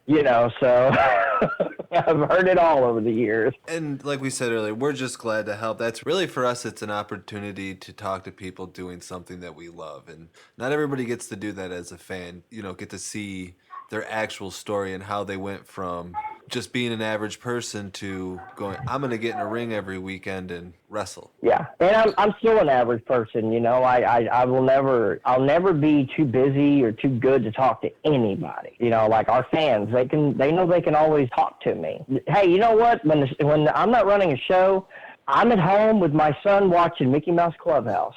I'm as normal can be. Yeah, I throw on a suit or a hoodie once a month, and I get to go out and play this character and have some fun and do this show and work with so many talented individuals and perform for so many great people. But for the most part, I'm just a normal, average, everyday Joe that it's just in a good place in life, and it's just lucky to be there. So that's why I'll always talk to anybody, especially about wrestling. I'll always talk to anybody about it. I just, like I said, I'm writing a book. I've been trying to, I need to finish it, but Jim Cornette's actually offered to do the forward, which may or may not be a good thing. I haven't decided yet. But it depends on what he says. I'll have to get that. First, I got to take it to a proofreader, then I got to take it to a lawyer. I'm going to write a book. And again, it all comes back to, is there somebody out there that I can help? If there's somebody out there that, even in wrestling or just in life, that just isn't really shooting life and stuff, then if I can help one person, I feel like I've done something, because I didn't really have that opportunity. I didn't have that. I had my dad, and gratefully I did. We lost him this year, but I'm grateful that we did. I had him because, and he supported us. And he was the father of the company, because, you know, he funded the company for a long time. He was at every show. So that kind of, you know, that kicked our butts this year. You know, we weren't ready for that back in January. So that kind of, you know, we were slated to run 6 to 8 live events. He passed away in January, and I was really kind of unsure of what to do. I was like, well, I don't know if I can run anymore. And we just did episode 100 back in May. We just did episode 100, and that's a huge landmark. And we did that on his birthday. And it was a big deal, and I was going to close out the year, and then this opportunity came along. You know, me and Jeremy Snyder, Making Town's the guy that's really behind a lot of this. He's a great guy. And, you know, we were talking about the hurricane in Houston, and he's like, I used to live there. We ought to do something. And the next thing you know, I'm talking to the Ridgely Theater, and they're like, sure, come on down. And then within a few days, we had this. I wasn't even going to run another show. And this all came together rather quickly. And I'm grateful that it did, because I'm surrounded by family when we do the shows. And being surrounded by family very much helps during times like we've just experienced. So everybody who's involved in this, I'm grateful. From you guys to the people that are coming to the show, all the performers that are coming from all over the country. So many people are coming to Texas for the first time. Dominic Garini's coming. Anthony Henry, I believe it's his first time in Texas. There's so many people coming down for the first time. We've got you know, Kevin Lee Franklin, or Kevin Lee Davidson. Kevin Lee, the big man. We got Michael Elgin. We got Shane Tate. We've got so many great talents coming in on this show on November the 5th at the Ridgely Theater. It's going to be fantastic and awesome. I'm glad you guys are behind it. That's fantastic. But, you know, everything in life happens for a reason. And wrestling was there for me and my father during a time where we really didn't know what we were doing. We were just two guys sticking together trying to make it through a very dark time. And wrestling was there. And it kept me out of trouble. It kept me from maybe doing something that would put me in a different position later in life. So I'll always be grateful for wrestling. It's always been there, and it always will be. So I'm very grateful. Well, first, I'm sorry about, you know, your loss this year. I know Thank how you. much you're welcome. I know how much it sucks to lose a parent, but it's awesome that you and your dad had that. Yes, and I thought about it, and I think he would want it to go on, because he had a blast. Like he would come to the shows, and he would get to meet these people. He got to meet Jim Cornette. He got to meet all these people, and everybody loved seeing him. And you know, he would take care of my son during the shows, while me and Mom were working on putting the show together and making sure that he would be chasing my son around. It's a family environment, because it's ran by a family. It's run by us. We're a family, and all the, so it's a true family show because it's run by the family. And it's hard, you know, it's really hard, because, you know, you would see that normally, and you don't now. But at the same time, I truly believe that, you know, he would want us to continue on, and we are, and it's a continuing tribute to him. Every event we do will be a tribute to him, and the upcoming season of IHWE TV will be a tribute to him, you know, because he gave us an opportunity, and he stuck by us through all of it, and I think it's an opportunity to keep us close to him in this form or fashion, and my son loves it. And I want to do it for him, because he, you know, this is he gets to watch it on TV, but he gets an opportunity whenever we have a show, he jumps into the ring. And if he wants to do this when he grows up, that's fine. He's not mandated to do it. But for the time being, he loves wrestling. I didn't have that. My dad would take me to the shows when he could. And he took me to a lot of shows. He took me to more than he should have probably. But man, this kid's got it made, because he gets to be in it. He gets to be a part of it. And I feel like I'm doing a good thing same for my son. And so yeah, I'm just grateful for all the opportunities. I've worked very hard. I believe I have earned where I'm at. I'm very proud of where I'm at. It didn't come easy. A lot of heartache. And, touching on something you said earlier, you said, you did a lot of things wrong, and now you're doing them right. Well, the best way to learn how to do something right is to do it wrong. Exactly. It's the only way you learn. You gotta fail to succeed, and that's I think that's exactly. There's so much potential in the world, and I don't think a lot of people realize that how much potential that they truly have, but they're so scared to fail, and they don't realize that failure is vital to your success, that you need to understand what to do, and that if you don't try, you're never going to be comfortable with trying, and if you're never uncomfortable, you're never going to do anything. Yes. I don't know how many nights I got kicked on my tail, and I came home with no money, overdrawn account, because I was putting out crap, and then I changed the course, and then I replaced all this talent with this talent. Next thing you know, I got 200-300 people coming to the show. Well, gee, okay, now I get it, So, but yeah, but I'd rather would have done it that way. I rather would have done it wrong in my youth than, get lucky, stumble onto luck, and then ride that luck into misconception or something that thinks that I'm this good at it. No, you just happen to stumble onto something and you're riding that wave. When it crashes, you're not going to know what to do. So I'm glad I did it the way I did it. I may not always know what to do. I definitely know what not to do. And if I crash and burn, I know what to do to get out of it because I've already been there. Other people who haven't done it, they don't know because they haven't crashed and burned. And when they do, good luck. You said earlier that's probably why now you're so, prepared for any situation, whether it's the lights going out. You have kind of a plan in action. You're thinking about that worst case scenario because 20 years has shown you what worst case scenarios can be out there because you've experienced them. Not just what you've been told, but you've been there, right smack dab in the middle of it. Yep. Absolutely right. I played the champions last year. We didn't know if anybody was coming. We didn't know because everything was in Dallas. Everything was in Arlington. Well, you guys are in New York, so the Metroplex is 3 cities close together. However, if you're coming in here and you don't know the area, Dallas to Fort Worth, it's like 45 minutes. That's like flying international. If you don't live here, we were the only thing in Fort Worth. Everything else was in Dallas. Everything was in Dallas. WrestleMania was in Arlington, and our little thing was in Fort Worth because that's where I live. I'm not going to run in a place I don't live in because I'm not going to depend on somebody else to do the promoting. I'll be the one out there promoting. That's why I run where I live. Plus, I know the market. So we rolled the dice. And I remember Jim Cornette called me yelling at me because the website wasn't working and this wasn't working. But we rolled the dice and we worked our butts off. And I'll be damned if we didn't have close to 600 people there. So every old school adage, creed, lie, sold out. They were hanging from the rafters. We turned them. Every little old school thing you want to throw in there happened. I didn't turn anybody away, though. We had sent it remotely. I'll take your money. I ain't promising you a seat, but you can give me that money. I'll find somewhere to put you. I'll start putting you on the locker room. Give me your money. But yeah, we were. I didn't know what to expect. We had a decent amount of pre-sales, but that never amounts to anything because we're not WWE. Our business isn't walk-up. Our business is people walking up and buying tickets at the door, unfortunately, and that's very stressful on me, but that's the way it is. So, but we didn't know what to expect. We really didn't. And I'm sitting there talking to people from Germany. We had the super fan Masahori from Tokyo, Japan, who flew in a day early just to be at the show, which was huge.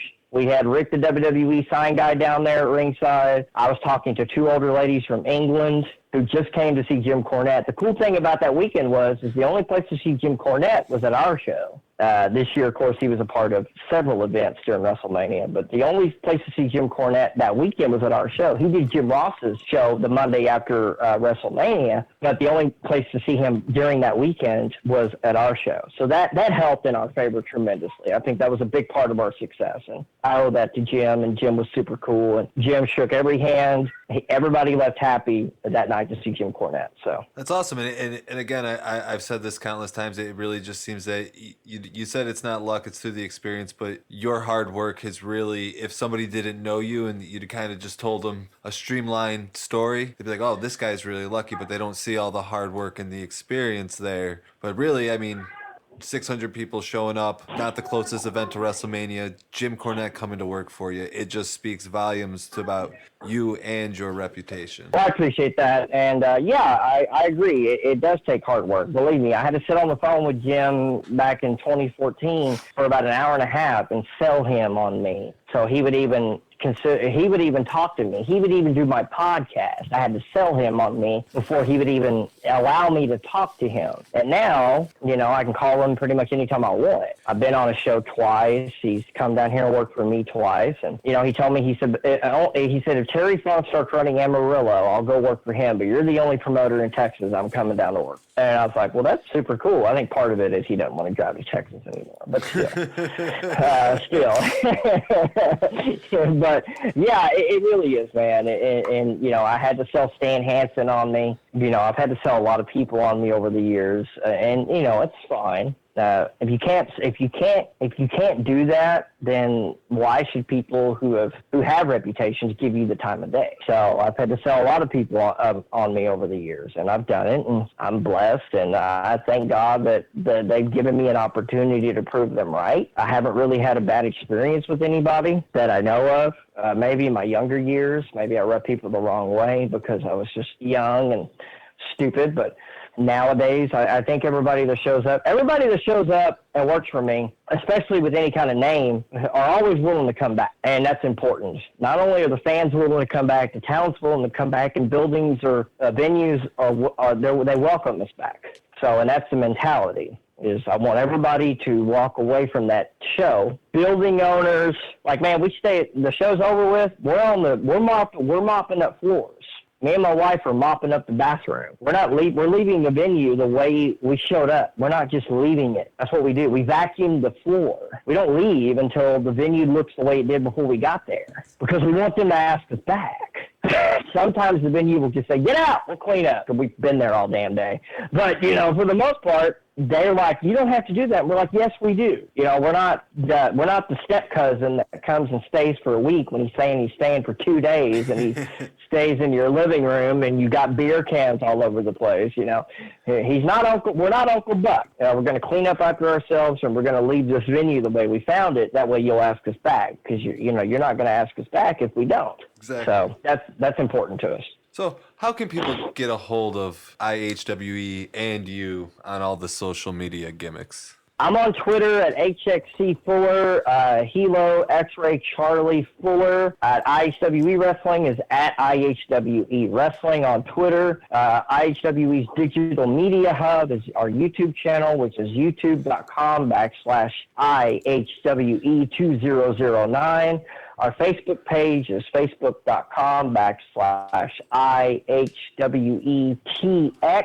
That's pretty much it. We're on Pro Wrestling Tees. I have a store. IHWE has a store. Just search for us on Pro Wrestling Tees. And I think that's it. As far as November 5th goes, if you're obviously most of your listeners will probably be not geographically close to Texas, but if you want to see Old School Hustle, just follow us on our social media. Follow us on Facebook or on Twitter, and we'll give you all the information of how you can see Old School Hustle after it's happened. We're going to work on a quick turnaround. I don't know where we're going to show it at yet. I don't know if it's going to be on Fight or Powerbomb TV, or haven't figured that part out yet. It'll be figured out before next weekend, of course. And we'll let everybody know that a lot of people have been asking, how can we see Old School Hustle if we're not able to attend it live? And so we are working on that. Just stay tuned to our social media, and before we go live next Sunday, we will have an update for everybody on how you can see it after it takes place. And hit me up on Twitter if you got a question, or you just want to give you all the time I have. I have a 3-year-old who pretty much encompasses my entire life, which is the way it should be. I will give you the time that I have for sure. I have to get back to some of you, but I will give you the time that I have, but I'm always happy to talk wrestling. I I never will blow anybody off. So feel free to hit me up. I'm nobody on the grand scheme of things. I'm just very, very blessed guy to do the thing that he loves. And, I get to work with a bunch of amazing people. So I just greatly appreciate you having me on. Anytime, man. We'll also have to have you back on again sometime in the future. And one thing, though, you are going to be stepping into the ring on November 5th. Do you have any words for your opponents? Well, it's a 6-man tag, and what happened at episode 100 was I wasn't wrestling that night, but Barrett Brown and I have had a problem for the last 2 years. And while he's a phenomenal talent, he's a schmuck, and he ruined my J-Cup title match. It's supposed to be Americos, who's way better than Barrett. Barrett's always had a problem with Americos. Against Fuego del Sol, the human highlight film, Barrett attacked Americos backstage and walked out with the J-Cup. I had to end up making that match for the J-Cup because Americos was unable to compete, and I brought out Angel Omega, one of my students, to compete. Barrett snuck out with the J-Cup. Then at the end of the night, after main event Mike Fox became the new IHWE champion, the professional John Allen, Ashton Jacobs, and Barrett Brown all collaborated to attack me at the end of the night when I was giving my good night speech to everybody, thanking them for coming out. Thankfully, Mike Fox and Gregory James came and saved me. So I made the decision to step back into the ring, and we're going to have a 6-man tag team match on November the 5th. There's no sneak attacks. It's man-on-man. Southern Wrestling Hall of Famer James Beard is going to be the special guest referee. This is going to resemble something you would see in a ballroom. It won't resemble a Pat O'Connor Cactus Can Classic. That's one thing. It is going to resemble maybe a night at Muskogee. You just never know. But it's going to be a fight. It's going to be a 6-man, good old-fashioned Texas 6-man. And there's no better place to have a 6-man tag on the planet than Dallas, Fort Worth, Texas, where the 6-man tag ruled for so many years. And we're going to have James Beard, who refereed many of those great 6-man tags from World Class Championship Wrestling, right there in the middle with us. So it's going to be really cool. But I feel pretty confident. I'm not in the best of shape, but I don't really need to be in great shape to fight. I'm not coming to throw arm drags, and I'm not coming to have a 4-star match, and I'm not coming to do high spots, and I'm not looking to get a contract with, I don't need any of that stuff, so I'm coming to punch people. So I don't need to have a 5-star classic. I'm coming to hit somebody. So good old-fashioned I think that's what separates me from all the other talents on the show. I don't give a damn about a contract, because those days went by to me a long time ago. So I'm coming to fight somebody.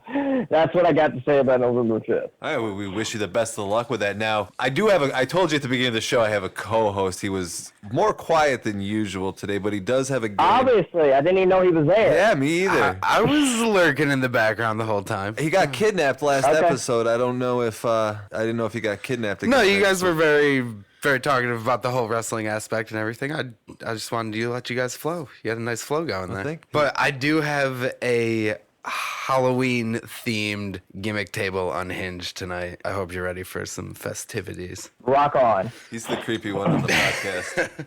I'm trying to get into character here. Yeah, so I figured, how about I give you some Halloween villains, some classics, and you tell me which wrestler would be that villain. Oh, sure. That'd be great. All right, we're going to start it off in the home state at Texas Chainsaw Massacre, Leatherface. I think Necro Butcher would make a great Leatherface. He's very tall, and Necro Butcher, if you look at him and look at Leatherface's mask, you really can't tell the two apart. So there you go. I've made of human skin, yeah. Yes. Big movie out. The Pennywise the Dancing Clown. You know, one of my students, it's a cross between Maniac Matt Bourne, as Doink, and because, man, you know, he worked for me a few years ago, and he was still doing Doink. I didn't want Doink. I wanted Maniac Matt Bourne. But one night he put on the paint, and I'm like, nope. I don't have a problem with clowns, but I have a problem with that clown.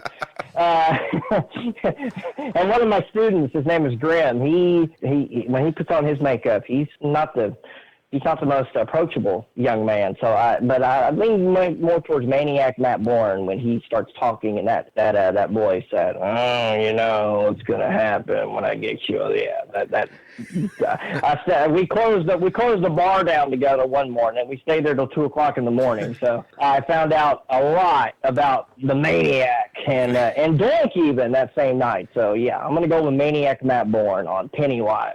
All right. How about Michael Myers, classic Halloween? You know what would make a good Michael Myers is Lance Hoyt. He would make a good Michael Myers. He just has to do something with his hair because he's got that long hair. But Lance Hoyt, because Rob Zombie's Halloween, Tyler Mane played Michael Myers, and he was bigger than life. So there you go. So who would you say is the vampire out of the crew?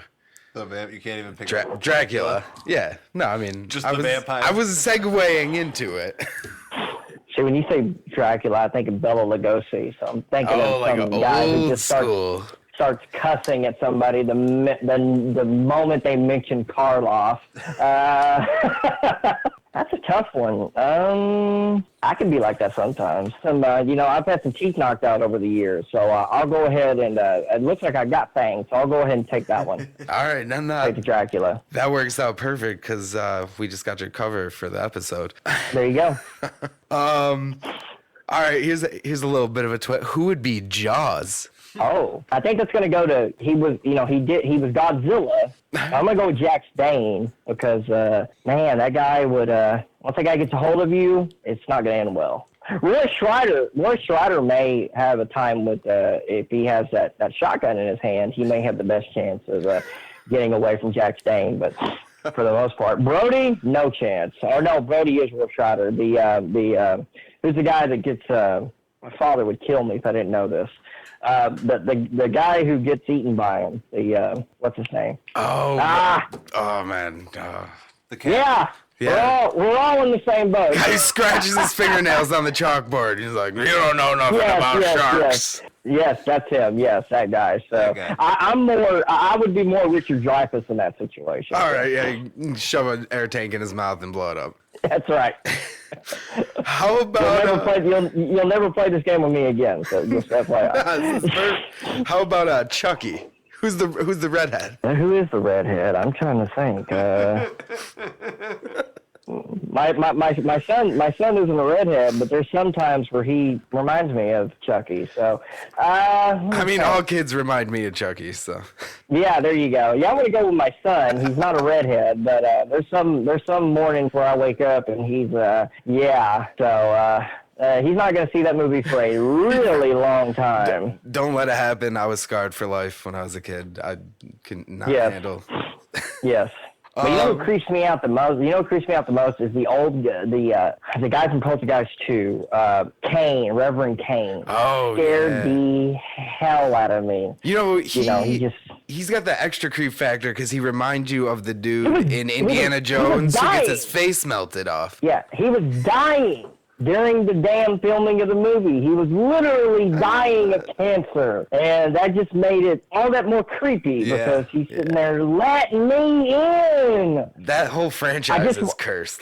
Yes, it is. I just watched Halloween 3 last night. I love Halloween 3. It gets a lot of flack, and I understand the flack. Name it something. You name it. You just call it Season of the Witch, and it's fine. But Cochran he's so underrated. Has a villain or a whatever title or whatever you want to give him. He's such an underrated horror character because everybody likes him and he's so well dressed and he's the man who keeps the town going, Mr. Cochran. He's a great man. And then the next thing you know, he's got that family in that room and he's just sitting there watching and such a good actor. All right, yeah, that's actually like a really creepy Halloween movie. That's a psychological one more than the horror aspect. Yes. Let's end it here with Freddy Krueger. Okay, Freddy Krueger. Someone funny on the microphone and Woody, but they got claws. Yeah. I I mean, ideally, Woody and Claus, you could still go with a female. Yeah, you could go with a female. It's not here, gender specific. Although a female might be offended if you call him Freddy Krueger at the same time. Yeah, that's true. I wouldn't. I met Freddy Krueger. I met Robert Englund. He's a really cool really? guy. That's cool. Yeah, I met him let at a horror con. After 8 hours, he just standing in line. Just standing there in line for 8 hours. But it was Robert Englund. So let me see. Freddy Krueger. That's a good question. I'm gonna go with I'm going to see her next weekend, so hopefully she doesn't take this offensively. I'm going to go with Angela Slane, just because she's definitely got she's very intimidating. She calls herself the Bride of Frankenstein, but I think she could easily show up in people's nightmares. Yeah. So I think that's a very accurate portrayal. And again, I'm going to see her next weekend, so hopefully she's not banging on the office going, Freddy Krueger, huh? Just remember, just go. It was all about the wits and the claws. Yeah. Nothing to do with the experience. That's it. How you look. That's it. So while you're beating your opponent senseless tonight, say something funny. So there you go. David, thank you so much for joining us today. This has been a wonderful experience, one of our best and interesting interviews. You can see why you're a promoter. You can see that you have the ability to talk and keep people interested, and it definitely pays off, and we wish you and IHWE nothing but the best success, and we hope November 5th is a great show at the Old School Hustle. Well, thank you guys. This is a great show, and I'd love to come on in the future. And if you guys want to have some of our IHWE superstars on, I'd set that up, no problem. Jeremy and I can. It's been a blast, and I appreciate the opportunity and the platform. It's about networking. Without it, none of us make it anywhere without networking. So every opportunity I get, I try to take advantage of. All right, guys, thank you for listening to the show. Thank you again to David Fuller for joining us today. This was a spectacular interview. He had so much insight into the world of professional wrestling, such a humbling attitude towards it, and it was just an honor to have him on the show. We wish him and IHWE the best, and we hope Old School Hustle on November 5th goes off smoothly. We hope it's a great time. They're going to be doing it for a good cause. It is to benefit victims of the hurricane down there. Definitely check it out if you live in Texas. Eventually, you'll be able to see it on YouTube. Once they release that information, we'll make sure to get it out to all our fans so you guys have an opportunity to see it. Or you could just follow them, just rewind the episode and get all their social media gimmicks. Or just look in our show notes because they're all listed there for you guys. And once again, guys, if you like the show, if you're a fan of the show, if you like Bats and I, subscribe to us on iTunes, Stitcher, Google Play, YouTube, and iHeartRadio. You can also get all our episodes on our website at gimmicktablepod.com, where you can also get our merchandise. There's a link there for that. We got some cool t-shirts. You're going to want to definitely be the first person on your block to have a Gimmick Table t-shirt before it's the cool thing. Or just the first person in general. That could be true. I haven't checked in a while. We could have sold some and I just haven't paid attention. I don't check it that often. I will put $5 on we didn't. Probably not. Some people said they were going to buy a shirt, but you know. I will put you buying me a t-shirt on there hasn't been a t-shirt Why sold. don't we buy each other a t-shirt? Why don't we do that? I think I'd take a small. Yeah, Christmas is coming up. Christmas is coming up. Check your stocking. I don't have a stocking. Well, I guess you're not getting one. Also, guys, that's where you can find our link to our Patreon. And we keep talking about this, how $1 a month is going to get you entered into exclusive contests for cool wrestling gear, as well as exclusive Gimmick Table t-shirts. You'll only be able to get them as a Patreon. And here's the cool thing. If for some reason, somehow this podcast ever takes off, those who have joined our Patreon now and forever will be grandfathered in for free. And these offers will still exist to them when we're rolling in all that podcast money out there. Yeah, that Scrooge McDuck cash. Bank vault, swimming in it. I can't wait. Ballin'. Hey guys, we're on social media. You can find us on the Facebook Gimmick. All you gotta do is search the Gimmick Table Wrestling Podcast. Follow us, like us there, and you can find us on the Twitter Gimmick at gimmick_table, or send us an email at gimmicktablepodcast@gmail.com. We love hearing your feedback. Love talking to you guys. And you can also sometimes randomly find us on Periscope. If you like that, we'll keep that up for you. That's Bat's favorite thing. Oh, I love doing that live camera action. I know you all love to see this beautiful face that I have. Speaking of beautiful faces, we want to give a shout out to all our friends out there. They are some beautiful individuals. Like they say, everybody is beautiful in podcasting. So let's start with the... Got a face for radio, Got man. a face for radio. Let's start off with the Wrestling Nerds Alliance. They can be found on Twitter at WNA Podcast. Search them on Facebook at Wrestling Nerds Alliance. And their show can be downloaded on iTunes, Stitcher, Google Play, and Podbean. And speaking of some Periscope, and we got the Periscope Professionals Wretched Wrestling. You can find them on Twitter at Wretched Wrestle. Facebook is Wretched Wrestling. They're also on iTunes, Stitcher, Google Play, YouTube, and Podbean. But check them out on their Periscope, because that's what they're good at for. And guys, we got our friends also at S Marks the Spot. They can be found on Twitter at SMarkSpot and just search them on Facebook at SMarksTheSpot with their shows available for download on iTunes, Stitcher, Google Play, Periscope, and Podbean. Give it up for Raw is Born. Raw's Born! They're on Twitter and Facebook at Raw is Born. And they're also on iTunes, Stitcher, Google Play, and Podbean. And last but not least, they are the people who see the day start first. They are our friends in Australia. They are the Brocast. They can be found on Twitter at the Brocast. With a K. That is with a K. Again, there is no C in the Aussie alphabet. Australian alphabet, which I don't think is true, but I'm trying this whole chaos magic thing out and hoping if I continue to say it on the show somehow, some way, C will disappear Hail yourself. from the Australian alphabet. What did you just say? What? What? Huh? Crikey. Did you just tell me to kill myself? Hail yourself. Hail yourself? Hail Satan. I'm not saying what? You're a fucking weirdo. All right, guys, back to the Brocast, though. Again, Twitter, Brocast, or excuse me, the Brocast without a C. Search them on Facebook as well at the Brocast Podcast, and their show is available for download on iTunes. Once again, everybody, that is our show. This has been the Gimmick Table.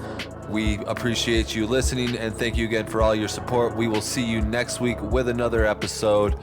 Have a good day. See ya.